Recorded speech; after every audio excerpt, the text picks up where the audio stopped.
and welcome to the Sharkmoney go. Show. I'm your host, T-Shark, with my co-host. P-Shark! Oh, you're tuned into the numero uno shark betting show of them all. It's the Sharkmoney Show. Did you miss us? Oh, give me your hugs. Missed us. Yes, I missed us, definitely. But the hugs and the kisses and the puppy dog wishes all came through on the TV. They gave us all everything. I know you missed us. And let me tell you now, with the 100,000 wow on the line, did you bet it this time? Because if you look back, you can see there's a lot of millionaires and thousandaires that became millionaires overnight. And when they listened to the T-Shark when I placed those bets. Now on week 14, oh, it's been a lot of so mortgages sweet. getting paid off. A lot of mortgages getting paid off in this one. Let's go. Or you can just go bottoms up with all the guessing, because this is where it gets a little bit rocky. And there's no Adrian in your corner to rub your back and tell you it's going to be all right. Go out there and fight. But in this week 14, it's going to be dogs and it's going to be beauty queens. First up, Sunday, and I mean Sunday afternoon. It's the L, the V, the R, the superstar that got robbed and carjacked last week. Like, give it up, boys in the hood all day. Don't roll around here on them dates thinking you winning. You're going to have to give it up and leave your head spinning. Against the TV, are you with me? I got to say, because these guys are sitting at home and they stewing. Because Baker, touchdown maker, he's pretty upset, and he's hotter than Jamaica in his mind. He should be holding it down, but take the over in the past, because Baker, I like you. That's okay. I won't want to try you. You're pretty upset and Steven. But Mr. Magician, Mr. McConnell, oh, Mr. O'Connell, where have you been? I mean, this is the second cousin to Ronald McDonald. This guy lives in money, swims in money like Scrooge McDuck. Well, let me tell you, you got robbed last week, but this week with you can't fall to Tampa Bay, could you? Yes, you can, but take O'Connell with the over in passing before the L, the V, the R get robbed again and they repossess car. Take the Tampa Bay Buccaneers with Baker, touchdown maker, sitting at home. You're going to make a whole lot of money in this bet. B, who you got? So, you know, the Raiders are kind of a legendary football team this year. They are literally making history in a multitude of ways. So they are the first team since the 1986 Colts to go down in all 12 games. They were down by 10 or more points in every single game. The first team to do that since 1986. And then they've only forced 5 total takeaways on defense. 5 turnovers all season for the Raiders, which that's the fewest dating back to 1990 when B-Shark was in high school. Just dated myself a little bit, but the Raiders are historically bad, and they just have not been able to get it together at all this season. Now, truth be told, I saw this line at 7, and I thought, I'll absolutely play that bad boy if it goes 7.5. Yeah. Would love that. Now it's at 6.5, and we're shooting the show. I don't know. I feel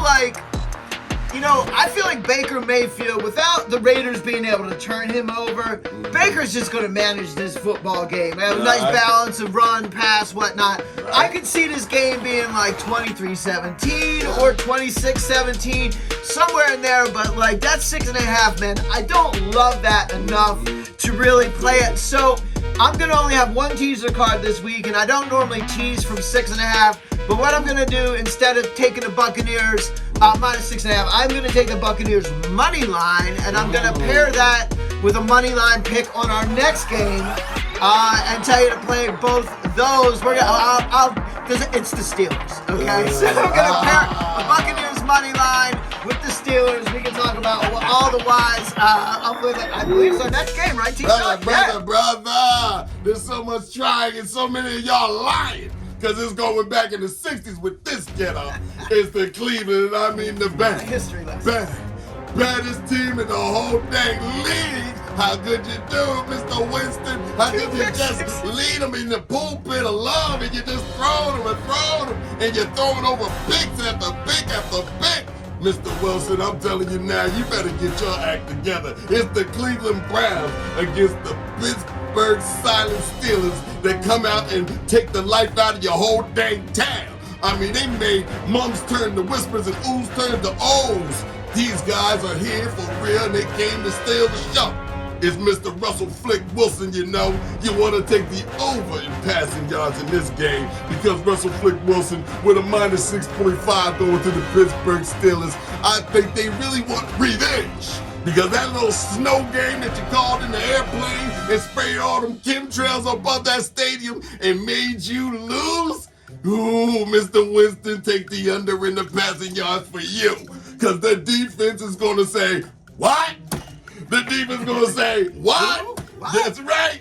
Mr. Watt is on your behind, and I don't think this time he's going to let you pass the deadline.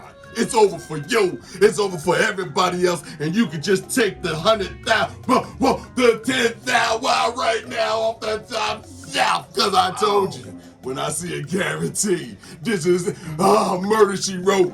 It's going to be payments, it's going to be bills, there's going to be everybody buying boats and top thrills in this game. Sitting in Pittsburgh, take the Pittsburgh Steelers with the minus 6.5, and I mean they getting skinned alive. Ain't going to be no more Browns on their back. B, who you get? Woo! We got the Sixers, or the Steelers that covered at 6.5. Give it to me. The Sixers, man, that's a different episode of Sharkmoney Show. We're talking about the Sixers. Anyway, I already spilled the beans on my pick here. I'm taking the Steelers money line, pairing that with a Buccaneers money line, and making that into a single bet. Though I like the way you're leaning, but I mentioned it's going to be like a history lesson kind of day. We're just talking about like the Raiders' history.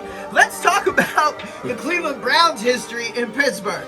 You want to take a stab at how many games in a row they've lost in Pittsburgh? I give them probably 17. 20, T-Shark. Take the over on your 17 because the number is 20, and that dates back to 2003. Same coach. It's the same coach, guys. 2003, man. 20 straight times the Cleveland Browns have gone to Pittsburgh and lost. Now. Show me the money. Now. I'm not going against that principle for any reason. Like the Browns are they're trying to find their way here through the end of this season. The Steelers are jockeying for playoff position, and Mike Tomlin is not playing around with this team. But because I didn't really have anything else to tie to the Buccaneers teaser, I'm just gonna I love this win here for Pittsburgh, so I'm gonna tie that right to Baker Mayfield and the boys down in Tampa Bay as a Tampa Bay Pittsburgh Steelers money line teaser here in Week 14, man. Tie them up. Put them together back to back. They also have revenge, to your point. There's a revenge factor from the Thursday night, man. Ain't gonna be no airplanes above the stadium with the chemtrails. That was a setup. They should have slaughtered them guys. They don't call it the Jameis Winston experience messing for nothing. with our money. He can eat all the crab legs he can steal, okay? But it's over for him too. But in this next game, you might as well say, fly like an eagle. It's just too much, guys. I can't even bring it even better than this. It's the Carolina Panthers coming on into the fly like an eagle nest with a minus 12.5. And how excited can you get for this game? Well, be young, he's going to have to be old to just throwing all these interceptions against this number one defense. I'm looking at 2 turnovers for be old, sitting over there, take the under for be old, because he's just going to be looking like Jeff Everett in the backfield, just throwing picks forever in life. But then when it comes to the Philadelphia, and I mean, rock-a-bye baby on the treetop. That's how you want to coddle these Philadelphia Eagles and hope that no injury drops. Because they're looking the best. They're looking like finesse. They're looking like great goodness. And I'm telling you now, this Saquon Barkley, take the over in the rushing yards department. Put it on your card, every card you got. Because he's going to be flying to break that rushing touchdown yardage. So you know he's going to get 300 this game. 300. Give him 300. I don't give a dang what you got on your card. He can't get 300. He going to get 300 by the third quarter. Don't worry about it. Take the Philadelphia Eagles for the 12.5. I do believe that B. Young is going to be old. And Mr. Hurts, just take him for 1 touchdown. Add him to your card. I'm setting you up with guarantee. Push. Little tush push. Give him 1 touchdown. Put him on your card. Build up your whole situation so you can get all the money. But until then, Philadelphia, fly, Eagles, fly. B, who you get? Time to start talking about that betting race and Saquon being like number 2 in there for MVP in the league. You're talking about the future MVP of the NFL, Saquon Barkley. And I will say this, T-Shark, if my man puts up another 300, he puts up another 300 yards from scrimmage against the Panthers team here, there's no way he's not leading the race for NFL's MVP. What a fun year. And it's not even about Saquon in Philadelphia. It's about the defense. It's about the addition of rookie secondary members Quinyon Mitchell and Cooper DeJean out here in Philadelphia, and additions like Zach Baum, who is looking like the best linebacker in football right now. It is absolutely crazy. And then guys like Jalen Carter, who cannot be handled. Jalen Carter cannot be handled, and there is no shot. There is no shot the Panthers O-line is going to stop Jalen Carter from disrupting. So Bryce Young, you look for a lot of... He likes to run outside the pocket anyway, because my man he's not tall enough to see over the lineman. So there's not as many passing lanes there for when you're Bryce Young, because he's only like 5'4". Indeed. Right? But no, kidding aside, man, 12.5 points. That's a lot. It's a whole lot. And I'll tell you, since 2020, the Philadelphia Eagles, led by Jalen Hurts, are 3-9-1 against the spread when they're a touchdown or more favorite. And, I don't know that the Eagles even going to try to blow anybody out. They're just going to try and do what they do. They're going to try and beat you up at the line and then run away with it in the fourth quarter. And the Panthers are playing much better. Believe it or not, the Panthers have covered 4 straight weeks. I say that again. The Carolina Panthers have covered the spread. They're 4-0 against the spread in their last 4 football games, and they're getting 12.5 points here. So, full disclosure, I love my Birds, I love my Eagles. I'm not going to do anything to bet against them, but gun to my head, in the NFL, I would probably take 12.5 points, particularly here when double-digit underdogs have been 3-0 against the spread in the last couple of weeks. Started off 0-5. Those underdogs were getting blown out. But in recent weeks, the lines are being set out there at double digits. But some of these teams, like the Panthers, may not be as bad as what people once thought. It's starting to come together, starting to see some improvements there. And so that 12.5 feels a little rich for me, T-Shark. Hey. It's a little rich for me. I'm going to stay away from that line. And though I will say this, man, the Eagles are still 2-10 against the spread in the first quarter.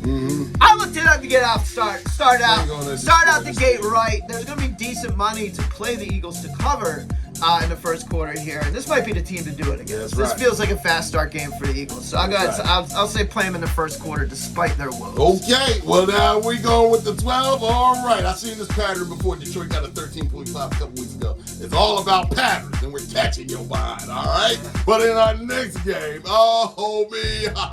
it's after Thanksgiving, and guess who I gotta see? My unfavorite cousin. Oh, he's the worst of the best of them.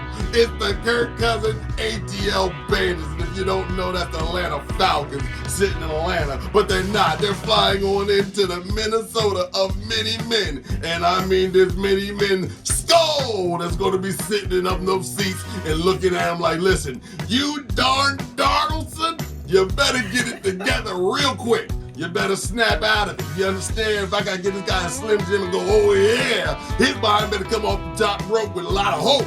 Because I'm telling you, Minnesota is a minus 5.5, and I told you about them double nickels. They shoot you down like Jody, over the top of the heap and pop, and there you go, you're done. But Minnesota, I do believe that Mr. Darnold could dang sure pass 40 over in the passing yard department. Go ahead and take that. I believe in you, Darnold. I think you're going to wake on up. And I do believe my Mr. Unfavored worst cousin, and he's the best of the worst of them. Mr. Cousins, you're going to be under in the passing yards in this defense. Yeah, I know Minnesota's due for a loss, but at home, they're not going to lose to you. Because I gave them the secret about your behind, and I know what you like to do. Don't take showers with that gel tonight, okay? Something's in it, okay? Because I'm telling you now, it's the Minnesota mini men. Put your money up, call all your friends, spend all your ends. Minus 5.5 is going to stay alive in this game. Be hard. Who you get? I'm going with another Minnesota money line on that. I don't love the double nickels, but I'll tell you what, man. Your favorite cousin and mine, boy, I don't know what's wrong with that guy. I don't know what is wrong with that dude, man. Like, threw a couple of really bad balls last night, a couple of bad picks, man, just struggling across the board. And what's interesting here, one of the interesting trends and notes is the fact that Kirk Cousins struggles indoors. He is 16-30 against the spread in his career and 3-9, 2-10 straight up, 3-9 against the spread since 2022 in these indoor games, man. I don't know if maybe he can't hear. I don't know. But so I would take a money line play, but the other number that I'm looking at in this game is 46.5. 46.5. And the Kirk Cousins here is 8-4 this year to the under. Ooh. Like, this offense is just not cooking. It's not working, man. Yeah. And the defense is not playing bad. They definitely made some upgrades on the offseason, but there's been a lot more unders here in Atlanta football games than. And on the other side of this, you have the Vikings, who are master of like one-score games, and this year they are 7-1 straight up in one-score games. So they manage the game really well with their offense. They know what they're doing there. And on the defensive side of football, man, the Vikings are very blitz-heavy. They're one of the top blitzing defenses out there. Kirk Cousins, the magic number is 3. When this man gets sacked 3 or more times, everything falls apart for these guys, man. Like, they are 1-5 straight up when Kirk Cousins gets sacked 3 or more times here in the last couple of years. So, with Kirk's feeling the pressure, he can't hear inside. And then the other reason I like the under, it's kind of a subtle thing, but my man Younghoe Koo, Younghoe Koo, like, there's some kickers out there. You got, what's his name in Baltimore? You got Tucker, who's struggling. Tuck out. Yeah, that guy gotta hit the pike. That's you gotta hit the pike. But Younghoe Koo, man, like, I don't know what's going on with this guy. He was normally just pretty much an automatic. And this guy, man, he's going up. I don't know, his brain must be shaking or something when he goes up with these kicks, because he is not having a great season. And when you're looking at, like, hey, we got a scoring drive, we're going to take the points here, and then boop, you don't get the points, man, that starts to feed the under. So my real play on this, I'm going to tell you, I think the Vikings are going to win this. So it's a Vikings money line, but an under 46.5 is my play. There it is. That's music to my ears. But by the way, I smell. Oh, does that smell like chicken? Oh, and my neck's big. Oh, that's what I'm smelling. Oh, that ain't Popeye. That's Geno's fried chicken coming up. It's the Seattle Seahawks sitting over there with the chef's hat on, looking to frickin' see some cooking. And guess who they flying in to see? They landing in the A to the Z. It's the Arizona Cardinals. And Mr. Murray that runs around in a hurry, make your heart beat flurry. Well, he's going to be waiting there for you with a minus 2.5. Now, Murray, I've seen this show before. A minus 2.5, I'll give it guaranteed if you was above average. That means a 2.5 at home with an above average team, more likely they will cover the spread.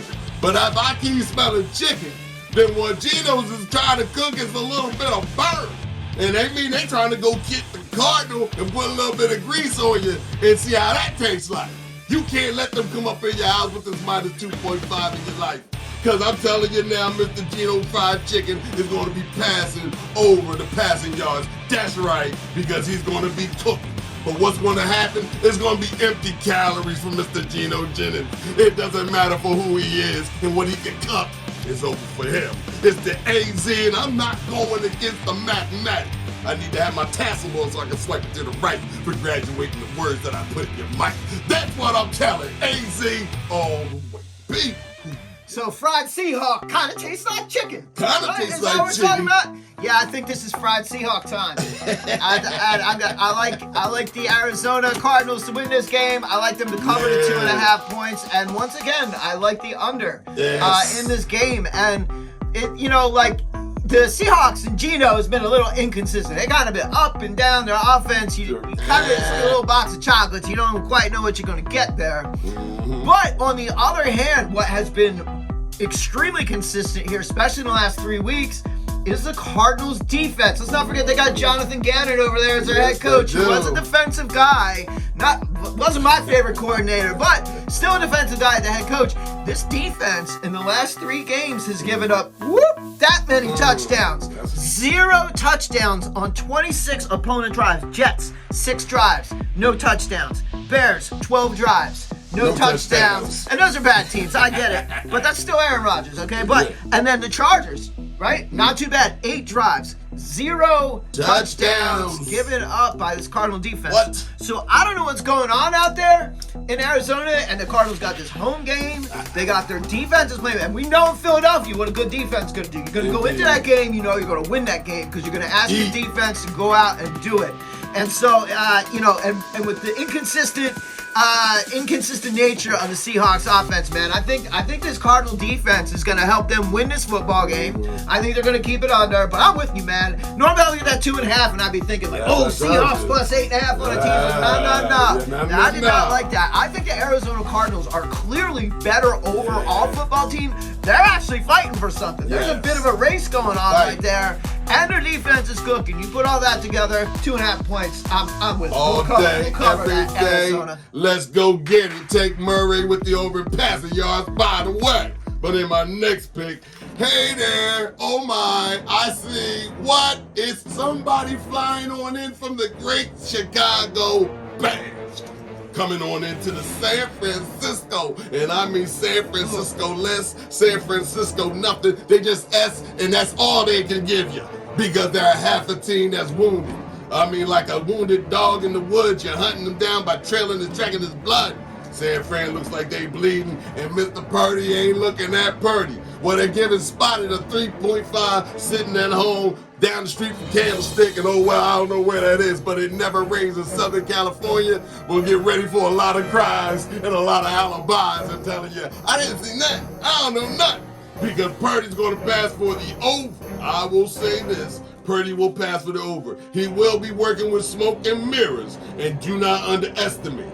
But long as I can understand that when you put a little bit of like a lamp in my hand and I go to rub it and a genie comes out, it's the great Khalid you must believe to achieve. He's coming on out of the box. He's doing everything he can do with a new offense. A coordinator just got promoted through a firing. Oh, now McDonald's is hired. Okay, it's getting from bad to worse. It could go right back in reverse by taking this pick and firing that coach. He gave us another approach. He almost won. He made you look good. Okay? He was going to get you the number 1 running back in next year's picks. You dummy, you messed up the works. And anytime you mess up the works with a minus 3.5, we'll take Mr. Khalid, the great Khalid, with the under in passing yards, because I do believe San Francisco's defense will have Khalid thinking about offense so badly that he wants to hand the ball off and stop passing it, because he's going to get hit hard. This is going to be ugly. I'm telling you now, San Fran's working with smoke and mirrors. Minus 3.5, that pick is smoke and mirrors. And in this case, I'm going to take the smoke without the mirror. So they ain't looking at themselves, they're going to have to smoke them out. Take the San Francisco 49ers with the minus 3.5. And that means somebody, and I'm telling you now, and Vegas is telling you something. They're telling you something. That 3.5 stays alive, I swear it. Take San Fran and I'll bear it and share it. Be who you got. Matt Eberflus finally got fired. Sound like a cold. Look, I'd have fired that dude after that Hail Mary in Washington. When they were taunting the fans and stuff. And they lost that game. But then to watch them blow it at the end of that game. And by the way, your boy Khalid changed the play.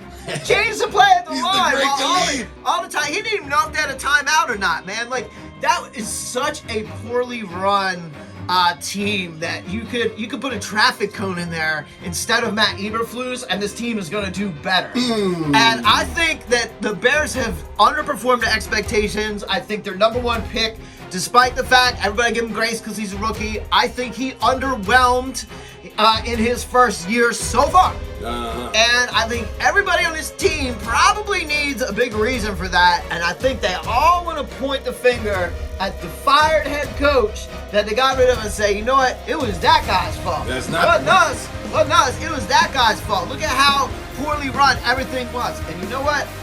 There is this little thing that happens here. When you fire a coach, the last 40 times that's happened, 23-17 against the spread, the team that fired the coach covers.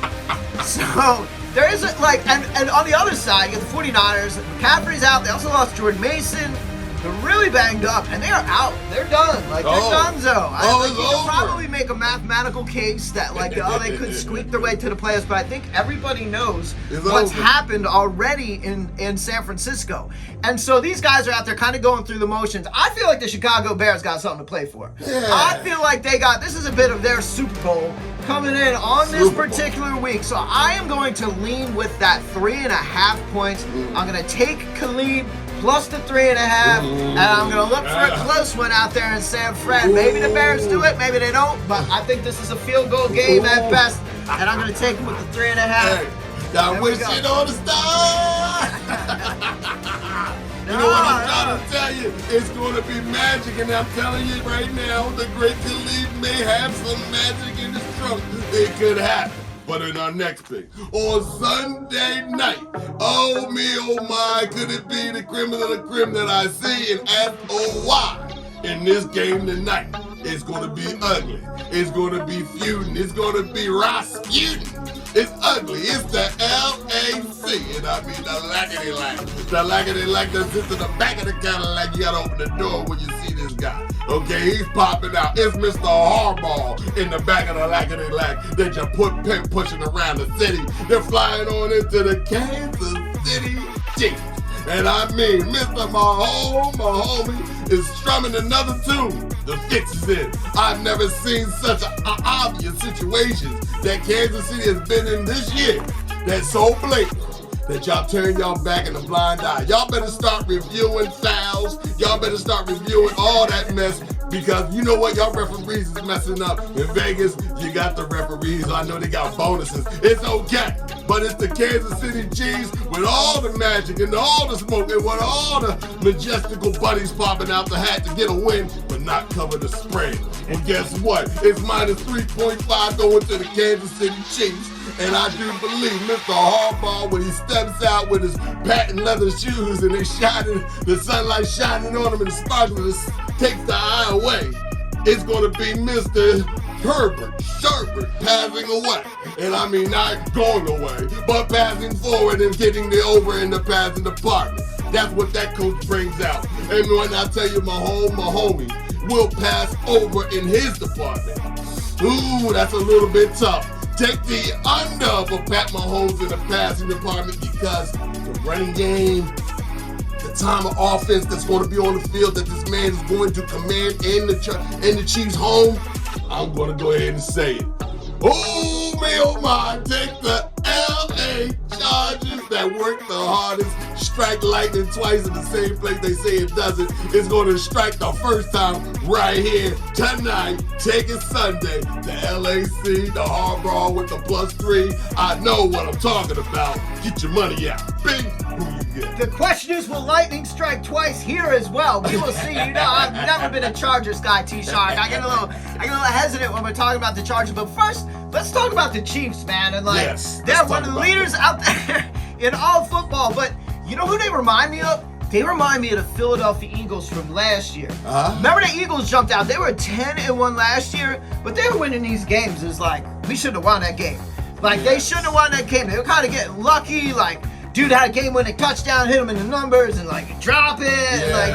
The Chiefs are kind of winning these games in a not very clean fashion. Not the kind of fashion where you go out, they own the team on offense, they own the team on defense, and get it done. They've been winning in kind of some weird ways, and it just feels like something ain't right. It ain't right. There's something not right with Big Red and Mahomes Magic out there and Taylor Swift and all the crew. Yeah. There's just something missing. And I don't quite know what it is. Let me ask you this. This is not to change the subject here, but when we're talking about competing against the AFC West, right? Which you got Chiefs, you got Chargers, your Raiders, your Broncos, right? Yes. When competing, who do you think, what quarterback in the NFL has the worst record out of all the quarterbacks against the spread when competing against the AFC West? You want to take a stab at that? I'm being Pat Mahomes. Pat Mahomes is your answer. That's correct. The worst among all quarterbacks in the last 3 years against the AFC West when it comes to covering the spread. And I got it at 4 already. We're shooting the show to 3.5 because there is Charger money coming in here. Yeah. So that line's going down. I'd still like them at 3.5 here. And, interesting, Mahomes, 9-2 straight up against the Chargers, but 4-5-2 against the spread. So that's just another typical Chiefs way of doing things. Like they somehow figure out a way with the officials' help and everything else in the end to go ahead and get that win somehow. But at 3.5 points, 4 points, I am 100% taking the Chargers. And they're coming off, listen, man, you say what you want about it, but Harbaugh just lost to his bro. Yes, he did. did. Lost to his bro. Yes, he did. And I'll tell you what, he went right to the office and got right to work because this is another big game. The Chiefs, that's no joke. You got the Chiefs coming up. That is redemption time for the Chargers, and they're trying to do something this year. They're trying to do something. Harbaugh is a good coach, so I'm going to take the Chargers and the points. I'm not saying the Chargers are going to win because, again, the Chiefs do it like in these weird ways. They're just something ain't right there, though. But I'm going to take those points with the Chargers. 100% T-Shark. Let's go Chargers. Well, lightning strikes twice. Lightning strikes twice. Well, I'm going to see that it might strike 3-4 dang times because on Monday night, get it ready. The signs behind us, you know what time, and I ain't hard to find. It's all on the line because this Monday it is going to be the sabbatical, subliminal, extra criminal that's going to have to come out. It's the Cincinnati Bengals, the CINN forward. Flying on in after getting they behind you know what. They tried, but they flying on into the DALLAF. And Dallas Cowboys, there is no more Cowboys in them. Okay, you got a little bit of yeehaw and your little steps got a little winning. You beat up little teams. Okay, you beat Washington. Now you beat the Giants. It means nothing to me. Boo-hoo. But it's the minus 5.5 that majestically comes out alive. Because Jody is still over the hill with that aim at your face and saying, if you make one move, I'ma pop you. Well, this tricky 5.5 leads me to believe that Mr. Bryant, I'm going to say, forget Mr. Rush. I can care less about him. He can drink Orange Crush for all I care. Take Mr. Bryant with the over in passing yards because Mr. Rush is going to have to need this guy. A big night for Mr. Bryant. Put your money on it. But with the 5.5 also comes another guy that we whistle a lot. There's a city, there's a town, and there's a borough in every state you go around. It's the sheriff of town. It's the Joe Burrow experiment. The man is leading in yards. This guy's talking, throwing. He's doing everything, scoring all the points, and still losing when he gets over 30 points. That's what they tell me. That's what the mathematician tells me. How could you? It's your defense that sucks. And Mr. Burrow, you need to put the handcuffs on all of them 11 sitting on the defense and you're under arrest and you're not coming out until Sunday so we can practice. Because this the Joe Burrow take over in the passing department. He's going to shoot him to the sky because he knows what he's got to do. All right? Don't mess up.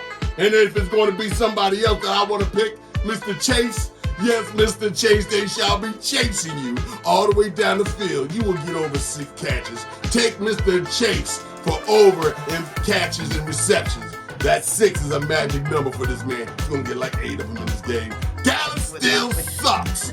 And you don't take no winning team and bring them back, a losing team and bring them back here and say, hey, we've been winning at home. No, you haven't. You've been getting blown out. So this minus 5.5 goes to the Cincinnati Bengals. That means this is a blowout. You can just pop your popcorn, eat your hot dogs, and show out. By the second quarter, it's over. 14 points in the first quarter for Cincinnati. Put your money on the line. B, who you get? Are you saying the Cowboys are not capable of a trifecta here, a 3-game win streak? They are a losing team. No losing team. All right, so who's a better football team? We talked about this before the show. I'm going to ask again.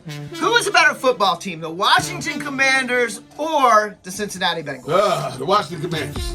And they just beat the Commanders on the road, man. Yes. I know it was weird. Yeah. I know it was kind of weird. You lucked up. You lucked up. But they won. You lucked up. Things are vibing a little down there in Big D. Come on! We're starting to win at home. When they Micah win Parsons said, we coming. We coming? We coming. And I said, we go. Coming for what? We going. On the flip flip side, man, this is crazy in Bengal land. I do not understand this football team. You got Joe Burrow. He's got 30 touchdown passes and 5 picks this year. 8 times the Bengals have put up 30 or more points, and they're only 4-4 in those games. Literally 4-4. This is a 4-8 football team where your quarterback has 30 touchdowns and 5 picks, like averaging well over 2 per game. Yes, he is. Right? This is crazy talk. This defense is so bad. They absolutely got to make some coaching changes over there and some personnel adjustments on the defensive side of football, because any offense that puts up, 8 out of 12 games, they put up 30 or more points. I'm going to take that offense and run with it. That's feeling pretty good. Like, we don't have to do a whole lot there to make to make some changes. So, anyways, man, but yeah, the Dallas Cowboys, man, what to do about this line? Now, I think this is, I'm kind of looking at it from a little bit of a different, now I gotta be honest, man, I don't believe in the Bengals can stop anyone. They haven't. They haven't done it all year. They haven't really stopped anyone. And, I don't know. I just don't know.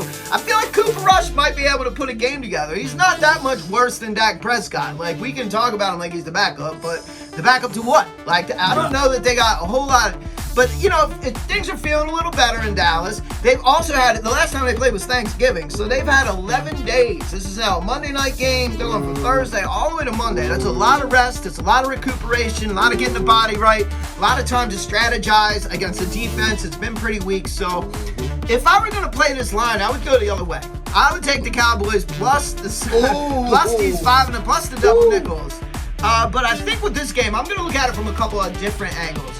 So far, Monday night games, now we're only in week 14, but there's been 17 Monday night games this year because they had a 2 games per Monday and earlier in the year. So of 17 games, the overs are 12-3-2. Okay. So 12 wins, 3 losses, 2 pushes on the number to the over. So this has been the second highest actually here in the history of Monday Night Football for the overs winning percentage. This one was sitting around 49 points, and with the Bengals D who can't stop anything, and Dallas is going to get something. They might put up 20, and the Bengals known for putting up 30 plus. Right. This kind of feels like an over. This feels like another over to me, so that's actually the number. When I was looking at all these different numbers, that's the number I like. And then from an interesting perspective here, one of the little known facts here, like if you're a live bettor and you like to watch these games and play these games as they're going down, know this: the Dallas Cowboys in the third quarter are hot trash. Like, they are literally trash. They are 3-9 against the spread this season in the third quarter, and since last season, 8-21 against the spread in the third quarter. So they do not go in at halftime and make the type of adjustments in a football game that are going to allow you to come out and get, like, it's very much the opposite. So whatever that score is coming in at halftime, man, I would look to possibly fade the Cowboys in the third quarter from a live betting perspective, especially Joe Burrow is going to go in there. He's going to make adjustments. He's going to come out gunning, and you might see a big Bengals third quarter over the Cowboys. So just take a look at that third quarter line. At the half, you're sitting on your phone, you're bored, you want to get some live betting action going. Look at those third quarter lines. And just know this has not been the Cowboys' strong suit. It's been a pretty safe play for 2 years now. Okay, well, I'm going to give you some words of advice. If you want to play it, then play it twice. And I'm telling you now, take the losing team in the first quarter and pick them to win the game. So if they're getting blown out in that first quarter, 9 points, 14 points, pick them for the money line. That's right, because that's the best time to bet on the dotted line. But that does it for us in this week 14. And I mean, it's been such a beauty queen and ugly in the same breath. I don't know what to say. But I can guarantee, if you don't watch the Sharkmoney show, I don't think you make any money any which way. But for us going down the pipe, we're going to do week 15 right. We're going to put it out in sight like, get that on mine. Until next week, Sharkmoney show. Want to make you grow, like and share this video all the way. It's the Sharkmoney show.